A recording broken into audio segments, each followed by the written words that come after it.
পশ্চিমবঙ্গে বিজেপি মুসলমানদের কোরবানির বিরুদ্ধে আইন করতে গিয়ে সেই আইনের ফাঁদে হিন্দুরা নিজেরাই পড়ে গিয়েছে। আপনি হিন্দুদের কান্নাকাটি দেখলে আশ্চর্য হয়ে যাবেন যে তারা মুসলমানদের বিরুদ্ধে কোরবানিতে তাদের গোমাতা এটাকে নিষিদ্ধ করতে গিয়ে আজকে হিন্দুরাই সেই আইনের গর্তে পড়ে কান্নাকাটি করছে। আরে মুসলমানদের কোনো সমস্যা হবে না, গরু কুরবানি করতে না পারলে মুসলমানদের আরও 4টা প্রাণী আছে গরু আর মহিষ ছাড়া, উট, ভেড়া, দুম্বা, ছাগল, এগুলি দ্বারাও মুসলমানরা কি কুরবানি করতে পারবে। কিন্তু হিন্দুরা কান্নাকাটি শুরু করে দিয়েছে যে হাটের মধ্যে তারা গরু বিক্রি করতে গিয়ে কোনো ক্রেতা পাচ্ছে না। আবার কোনো হাটে মুসলমানরা বলছে যে আমরা তোমাদের কাছ থেকে তোমাদের গৌমাতা ক্রয় করতে পারি না, কারণ তোমাদের সরকার এটাকে কঠোরভাবে আইন করেছে।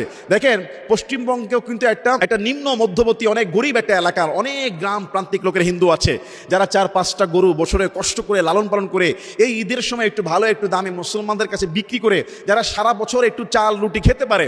আজকে সেই হিন্দু হাটে গিয়ে কান্নাকাটি করছে যে আমরা খাবো কি, পড়বো কি, আমাদেরকে কি বিজেপি সরকার টাকা দিবে, আমাদেরকে কি চাকরি দিবে। এখন তারা এক একজন ময় মুরব্বী আর 60-70 বছরের হিন্দুরা কান্নাকাটি শুরু করে দিয়েছে। এখন মুসলমানরা পরামর্শ করছে যে ছাগলটাও তাদের কাছ থেকে কিনবো না। এখন বিজেপি সরকার যারা আজকে হিন্দুদের গোমাতাকে রক্ষা করতে গিয়ে আইন করেছেন তারা এখন তাদেরকে কই থেকে খাবার দিবেন?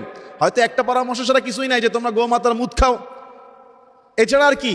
তারা আজকে গোমাতার প্রেম দেখায়। কিন্তু আপনি জানেন এই পৃথিবীতে সবচেয়ে বেশি যেই কয়টা দেশ মাংস রপ্তানি করে বিদেশে তার মধ্যে একটা হলো ইন্ডিয়া। তারা তাদের এই পশুকে প্রসেস করে মাংসটাকে বিদেশে রপ্তানি করে কোটি কোটি ডলার আয় করছে। শুধু মুসলমানদের ক্ষেত্রে তাদের আপত্তি, তারা কি ছাগল খায় না? তারা পশু প্রেমের নামে গরু কুরবানিকে নিষিদ্ধ করেছে। তারা কি ভেড়া খায় না, দুম্বা খায় না, উট খায় না, শুকুর খায় না? তারা তো অনেক কিছু খায়। শুধু এই জায়গায় এসে তারা পশুপ্রেম দেখাইতে গিয়েছে, অথচ তারাই এটাকে বিক্রি করে রাষ্ট্রীয়ভাবে কোটি কোটি টাকার এটাকে আপনাকে রপ্তানি করে বিদেশের মধ্যে। এখন হিন্দুরা কান্নাকাটি করছে, তা তাদের কান্না কে থামাবে? আল্লাহ সুবহানাহু ওয়া তাআলার বিধানের উপর যদি কেউ আঘাত করে উপরওয়ালাই তাদেরকে শায়েস্তা করার জন্য যথেষ্ট। যে মারপেস তারা পড়েছে, 1000 কোটি টাকার সম্পদ থেকে তারা বঞ্চিত হয়েছে। পশ্চিমবঙ্গের অসংখ্য দারিদ্র ফ্যামিলি না খেয়ে এখন মরে যাওয়ার সামিল হবে হিন্দু যারা রয়েছে। মুসলমানদের আপত্তি নাই, তারা ছাগল, উট, দুম্বা, ভেড়া এগুলি দিয়ে দিবে। মুসলমানদের খাওয়া দাওয়া এদের আনন্দ থাকবে ইনশাআল্লাহ। আল্লাহ তাদেরকে হিদায়াত দান করুক এবং নিজেদের আইনে নিজেরা পড়েছে গর্দবরা নিশ্চয়ই এই আইন সংস্কার করতে বাধ্য হবে। দেখবেন আল্লাহ তাদেরকে হিদায়াত দান করুক, এটাই আমাদের দোয়া।